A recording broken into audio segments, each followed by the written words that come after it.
So one of the biggest challenges we face as online entrepreneurs or online business owners is marketing and promoting our businesses. And YouTube is one of those powerful marketing platforms that we utilize and connect to our ideal buyers or clients. But it can be really frustrating growing that following or growing that connection with our ideal clients. And today I want to share with you one of the things that I did by accident. By the way, I can't take full credit on this, that helped me grow my subscribers from 6 to 10,000 subscribers in 15 months. So if that is interest to you, stay tuned.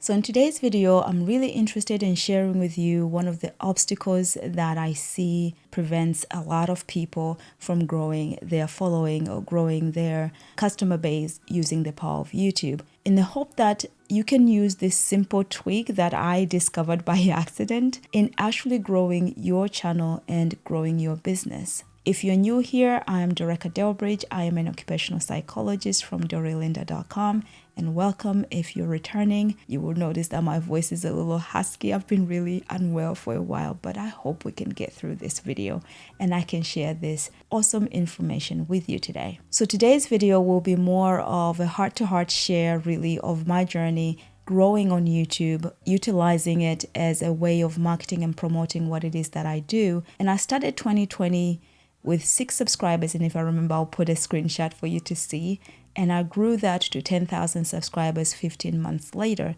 And there was one simple thing that I actually discovered happened along the way, and it actually happened by accident that actually truly helped me grow in that speed. And I'm not saying I know people can grow faster than that, but in reality, YouTube is a slow burner because of the amount of videos that you have to create. And most of the time when you're starting out, you're utilizing search. By the time people watch your videos enough, the search volume is really little, even if when it's big. Most of the time what happens with a lot of people's channel, the reason they blow up is just one of their videos gets taken up or shared somewhere and it just spreads like wildfire.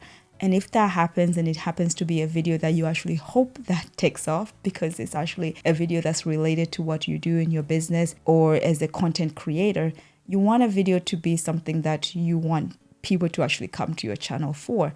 Thankfully, that a little bit of that happened for me. And it was a video that brought wonderful people on my channel that can really relate to my personal journey as an INFP. I'm very grateful for having had that following because I can share my journey with people who have experienced the same challenge. Now, the reason we start on YouTube, we want to be able to share our message. And there's nothing like the power of YouTube because it's a search engine. That means if you can utilize putting the right keywords or finding a way to get in front of people, we know that more people will be able to search for and find our content. That's really, really helpful. Now, the obstacle can be that we are growing a business just like everybody else. And why would someone pay attention to our video versus somebody else's? And that can be a real struggle for us business owners, how to differentiate ourselves from the next person. So being able to be seen and heard and for our message to really, truly connect with the people that we want to reach takes practice. For sure, it takes practice unless you've come from a background where you're already doing that, had already developed that skill. But it's not really as simple as turning on the camera and all of a sudden you are able to make that emotional connection with people, right? And I've talked to other colleagues who are online business owners about being on YouTube, and most of their challenges or what they've expressed as being challenged is that YouTube with recorded video is very different from maybe showing up on Instagram Live or Facebook Live, because in those platforms, you know, nobody expects perfection. You know, you can just get on camera and talk and not be perfect, right? And that nobody expects like big production, what might have you, right? But even on YouTube, I don't believe we have to be perfect. But what I understand with what they're trying to say is there's an expectation even within ourselves as business owners when we're putting something out there in a platform such as YouTube is for it to be or show our best selves, right? So we are going in with this perfection paralysis. Unless it hits the mark straight away, we start to feel really discouraged. Let's say you have posted, 2 videos a week, 100 videos in a year. I am not even 100 videos yet. I think I am 90 something, and I've been here for 2 years, because in the first year I wasn't posting as often, and even after that I've been posting mainly maybe 1 video a week. So I'm not even topped up in 100. But let's say you have done, 100 videos, but very little following. And even the following that you are having is not really translating to clients or customers in your business. It feels like a lot of wasted effort, because you are doing this not just for fun, but to be an extension of promotion and growing your following and growing your business, right? And the challenge is, how do we show up in a way that truly connects? And as I was sharing with you earlier, that this really did happen to me by accident, because I was very inexperienced showing up in this way. If you go back to my original videos, you will see that. So initially, I did not really think I was going to grow fast. All I did was show up, talk about the stuff that I was struggling with, or talk about my journey as an entrepreneur and sharing my journey, how I transitioned from corporate world to entrepreneurship. And that ability to kind of be transparent and even be a little bit not perfect, right? That helped to bring that emotional connection with the people that I was talking to, because they could relate to my story, they could relate to that vulnerability, and not even having to show up like, hey, I'm an occupational psychologist, I better show up as really professional, otherwise people won't respect me and they won't book me and things like that. And the funny thing is, even the people, I've had clients that said, when you talked about that struggle in that video, I realized you're human just like me. And all of a sudden I felt at ease that you're not going to judge me, right?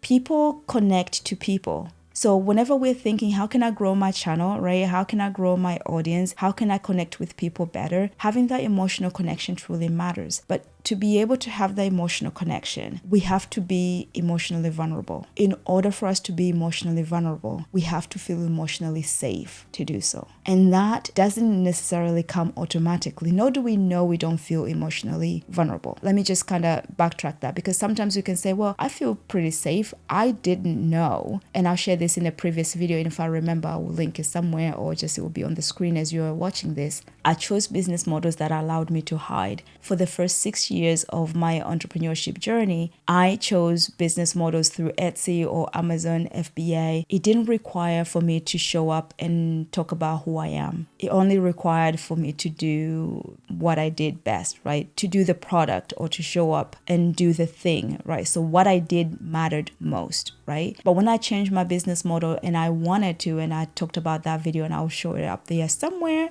right? When I changed mine, I decided I was prioritize being a content creator, not in of that of itself, but to drive that traffic to the things that I wanted to build. I realized it wasn't enough for me to talk about what I just did. I needed to talk about who I am and why do I want to do what I want to do, or why was I proposing a different way of doing something.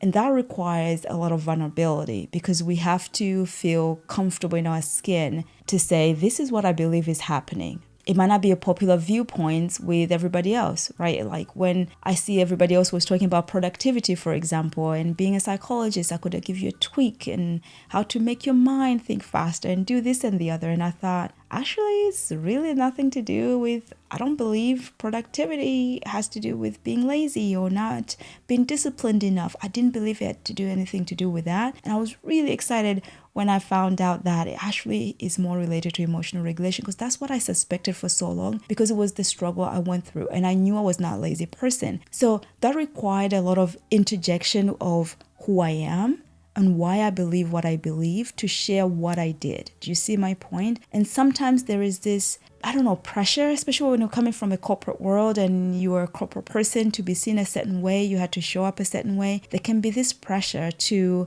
come up and show only the good side, only the perfect side. I did this business and I achieved this, and nobody can relate to that, right?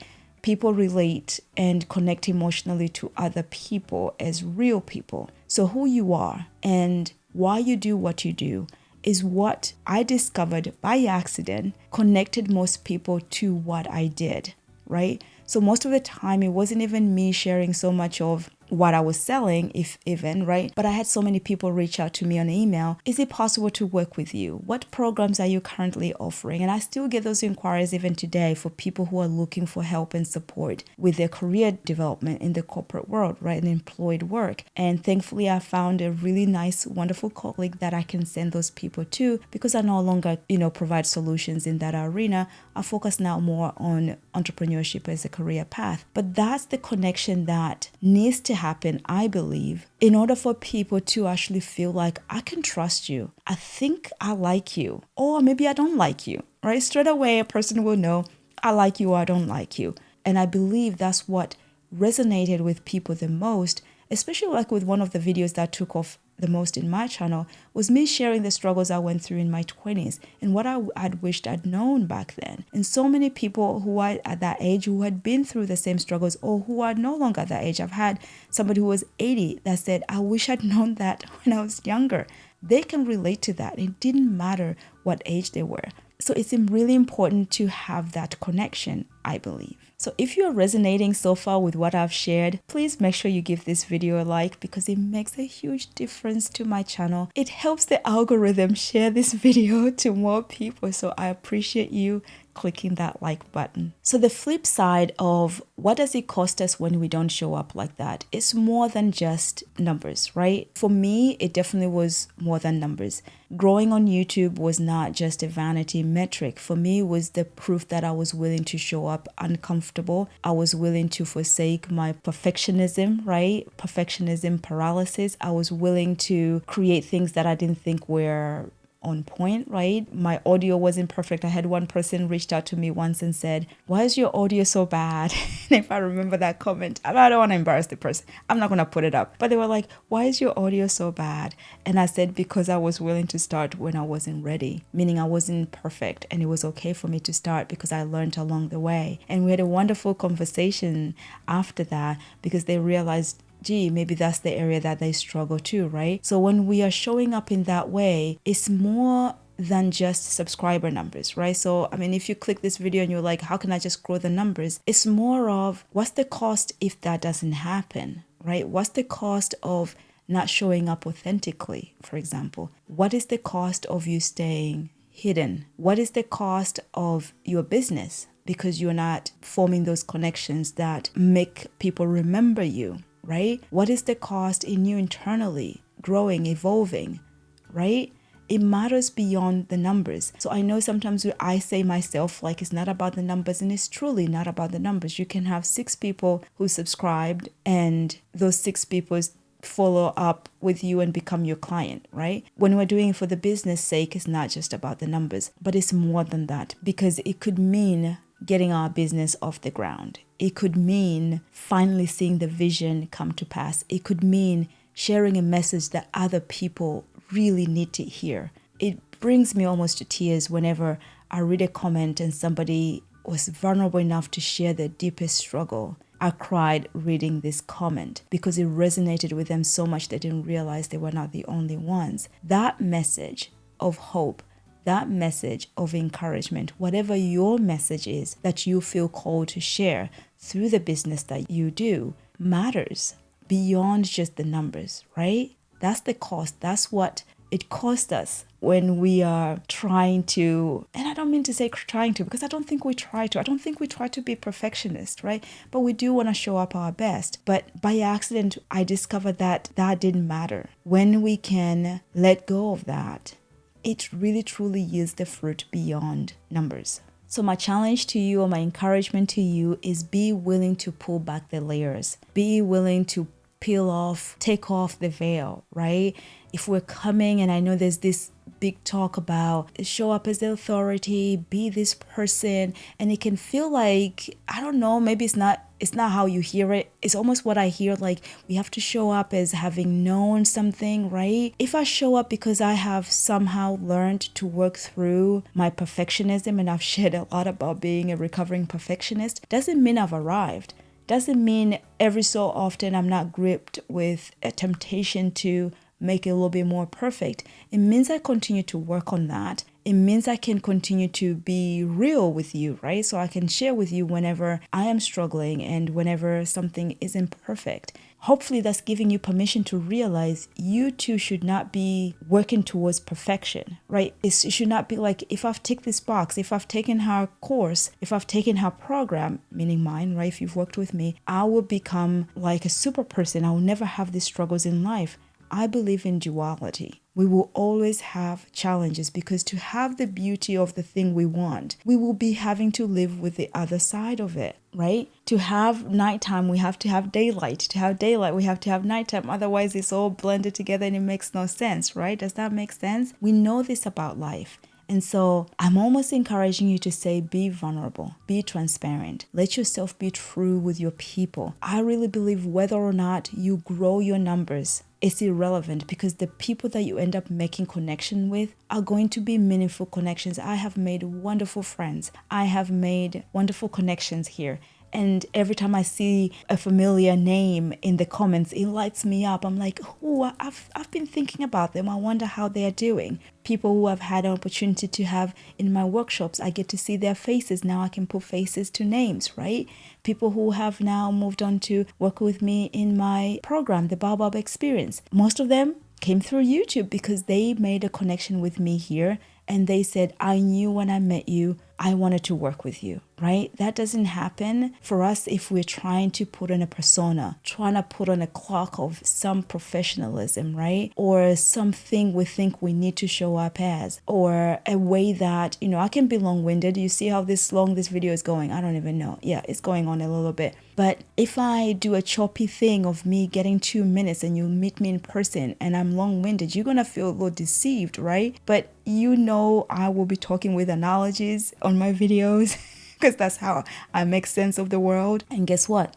When you meet me in person and we work together, I'll be the same way, right? I would encourage you, if you're trying to grow your channel, trying to grow your audience, making better connection with your people, be yourself in the best way that you can be, or you know how, or you can, because sometimes the fear can be really in our bodies. We don't feel safe to do so, right? As I mentioned earlier, the safety to be who we want to be cannot feel safe, but be or conduct yourself as safe as you can feel. And over time, we can develop, or we can allow our bodies to learn we are safe. Even when people make a judgment, we are safe. Nothing bad happens to us. But that's the training in our bodies over time for sure, right? But try to show up as vulnerable and as transparent as you can. Because you know what? There's no finish line. There's nothing that we're going to get to and say, now I've arrived. Okay, now I can pull these people. Or I'm reluctant to put on content because I don't really know what I want to talk about. It's not polished enough. I can't offer my thing because it's not done enough. I've heard people say, I'm trying to motivate people, but I myself some days don't feel motivated.